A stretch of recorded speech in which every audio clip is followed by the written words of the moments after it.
बड़े बड़े सीईओज को मैंने पूछा है, मल्टीनेशनल कंपनीज के सीईओज को, कि the person to whom you are paying more than 10 crore rupees per annum in salary, what do you ask them in their interviews? तो एक बड़े मल्टीनेशनल कंपनी के सीईओ ने मुझे पूछा था कि Swami this is the first time I am asked this, कभी हमने ये नहीं सोचा था। मैंने बोला कि क्योंकि कई एग्जीक्यूटिव्स हैं, उनकी एनुअल तनख्वाह है 50 करोड़ 100 करोड़। मैं जागृत अवस्था में बोल रहा हूं। ये बहुत बड़ी सॉफ्टवेयर बनाने वाली कंपनी है, ऑरेकल कंपनी है। आप नेट पे जाके ऑरेकल खोलना, एलिसन नाम डालना और उनकी तनख्वाह आप देखना। पिछले 5 साल की उनकी एवरेज तनख्वाह है $400 million per year. Silence. $400 million, $1 million मतलब 65 करोड़ गिन लो, चलो राउंड फिगर 70 करोड़ गिन लो। $1 million is $10 lakh is 7 crore rupees. So 400 million is 2800 crore rupees per annum salary. अब देख लेना, मैं नाम देता हूं, Allison, ELLISON, he is the CEO of Oracle. अब नाम देख लेना। अभी परसों ही आपने सुना होगा सुंदर पिचाई का, गूगल के सीईओ, पर डे की सैलरी 3.5 करोड़। परसों ही न्यूज थे, हाँ 2 दिन पहले न्यूज थे। लास्ट ईयर फाइनेंशियल ईयर की पूरी सैलरी उनकी 1285 करोड़ थी।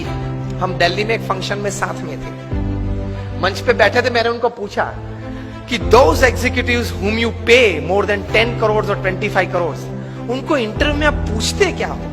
क्योंकि उनके पास डिग्रीज तो एक्स्ट्रा ऑर्डिनरी है। He is a double MBA from LSE और हार्वर्ड। एकेडमिक्स तो पूछना नहीं है। इतनी बड़ी तनख्वाह देते हो तो वो 10-15 साल का अनुभव तो है उसको। 10-15 साल में उसने 50,000 करोड़ 1 लाख करोड़ मैनेज किए हैं, हर साल टर्नओवर किया है। ऐसी कंपनीज में ही बड़ी बड़ी पोजीशंस में वे रहे हैं। तो उनको नेटवर्किंग में पूछना नहीं है, एडमिनिस्ट्रेशन में पूछना नहीं है, HR में पूछना नहीं है, मैनेजमेंट में पूछना नहीं है, ग्रोथ के बारे में आपकी क्या सोच है वो पूछना नहीं है।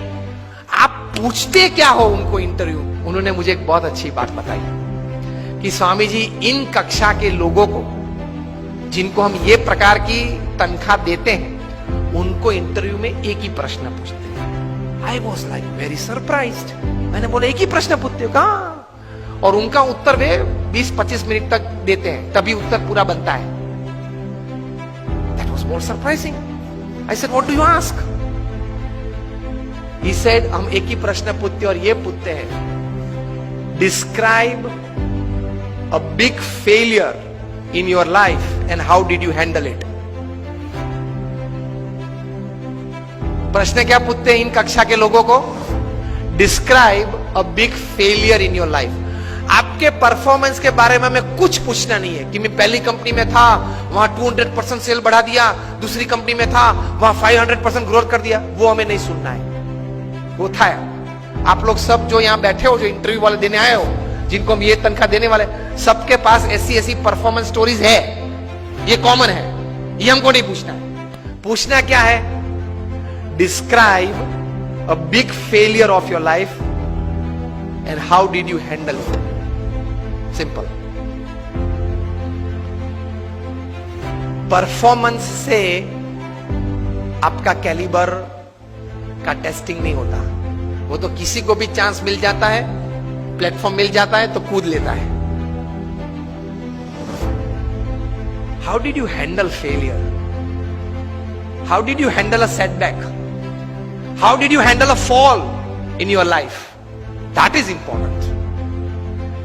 क्योंकि अब रूटीन में जब हमारी अगर हमने आपको हायर कर लिया, रूटीन में हमारी कंपनी चलती होगी, तो आप तो अच्छा परफॉर्मेंस दिखाई नहीं वाले हो।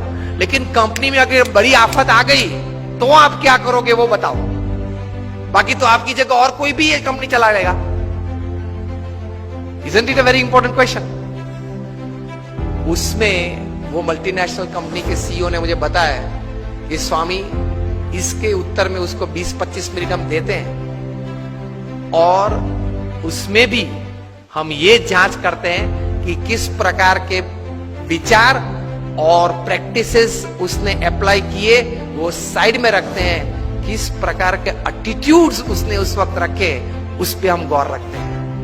What we see in his answer is not what he thought during failure, not practicals what he applied to come out of that failure. What we see is what type of attitude he kept when he was a failure, when he met failure in his life. तो महान लोग ये परिस्थिति में इस प्रकार के attitude रखते हैं। तो इसमें ये बात आती है गम खाने की। ये बहुत बड़ा विचार जो प्रमुख स्वामी महाराज ने दिए, उसमें कई प्रकार के ऐसे अर्थ आ जाते हैं। That is the greatness of life. How do handle failures? Failure handle में सिर्फ आपका एटीट्यूड, एक ही शस्त्र आपके पास रहता है। हां, ऐसी परिस्थितियां जीवन में आएगी जब आपके मोबाइल नंबर में 400 फोन होंगे, किसको फोन करूं वो तकलीफ में आ जाएंगे आप।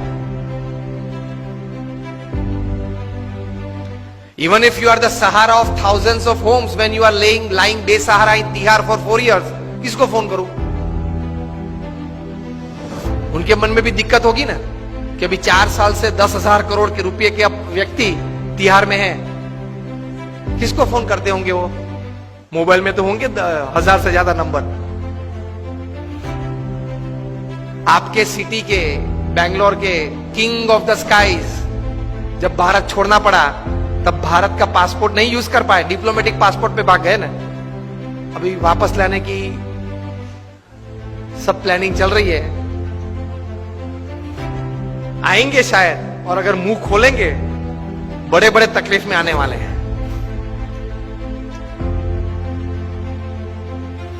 तो फेलियर्स जब आते हैं तब एटीट्यूड्स किस प्रकार का रखते हैं, that is very important in life.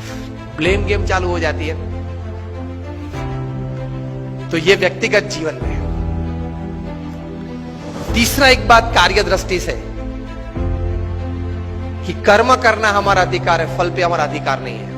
If there are 100 things which are in your control that you can effect the end result, there are 1000 factors which are not in your control which can negatively effect the end result. Yes और no? आपने बड़ा अच्छा धंधा चालू कर दिया, लेकिन government की पॉलिसी बदल गई तो? आपने स्टैंड का धंधा चालू कर दिया और गवर्नमेंट ने कैप रख दी, क्या करेंगे? रख दी है, और कहीं कैप्स आने वाली है। मतलब there are thousands of factors which are not in your control which can actually effect the end result. इसलिए श्रीमद् भगवद गीता में भगवान श्री कृष्ण ने लिखा है कि you do your job in the best knowledge and the best practices that you have, and result Lord Krishna says I will decide.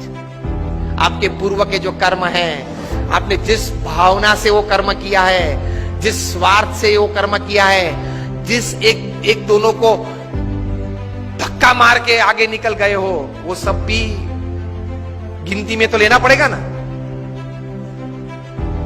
वो सब वो हिसाब से फाइनल रिजल्ट आता है। अगर ये बात को समझ ले तो आप कभी डिप्रेशन में नहीं आओगे, कभी स्लीपिंग पिल की आपको जरूरत नहीं पड़ेगी।